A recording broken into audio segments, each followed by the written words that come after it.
موت کو یاد رکھنا نفس کی تمام بیماریوں کا علاج ہے۔ اگر آپ کا مقصد بہت کچھ حاصل کرنا ہے تو ساتھ ہی کچھ دینے کی نیت بھی کر لیں۔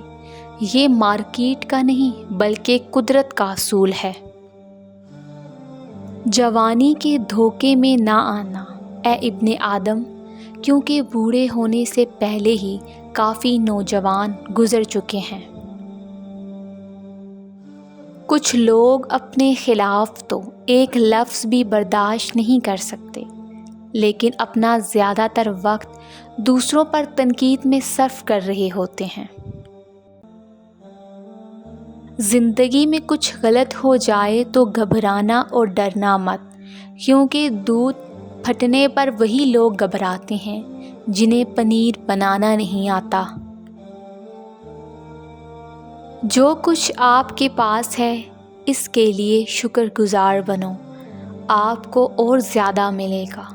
اگر آپ اس پر توجہ مرکوز کرتے ہیں جو آپ کے پاس نہیں ہے تو آپ کے پاس کبھی بھی کافی نہیں ہوگا۔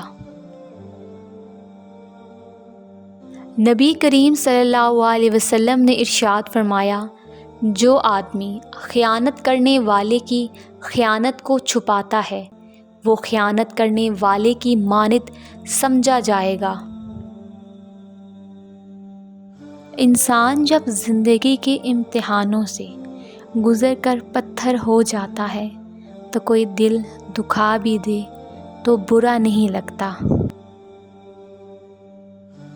توبہ روح کا غسل ہے، جتنی زیادہ کی جائے اتنا روح میں نکھار پیدا ہوتا ہے۔ برداشت اور معاف کرنا انسان کی طاقت کی بہترین مثال ہے، جبکہ انتقام کی خواہش انسان کی کمزوری کو ظاہر کرتی ہے۔ نبی کریم صلی اللہ علیہ وسلم نے ارشاد فرمایا، تم اللہ تعالیٰ سے ایسی حالت میں دعا کیا کرو کہ تم قبولیت کا یقین رکھا کرو، اور یہ جان رکھو کہ اللہ تعالیٰ غفلت سے بھرے دل سے دعا قبول نہیں کرتا۔ کسی کی نرمی کو اس کی کمزوری نہ سمجھو، اگر وہ سر جھکا کر چلتا ہے تو صرف خدا کے خوف سے۔ کسی کو ناراض کر کے اور کسی سے ناراض ہو کر نہیں سونا چاہیے، کیا پتہ ہم صبح جاگ ہی نہ سکیں یا وہی صبح ہمیں نہ ملے۔ اگر آپ کو یہ ویڈیو اچھی لگی ہے تو ویڈیو کو لائک کریں، چینل کو سبسکرائب کریں۔ تو ملتے ہیں اپنی نیکسٹ ویڈیو میں، اپنا خیال رکھیے گا، اللہ حافظ۔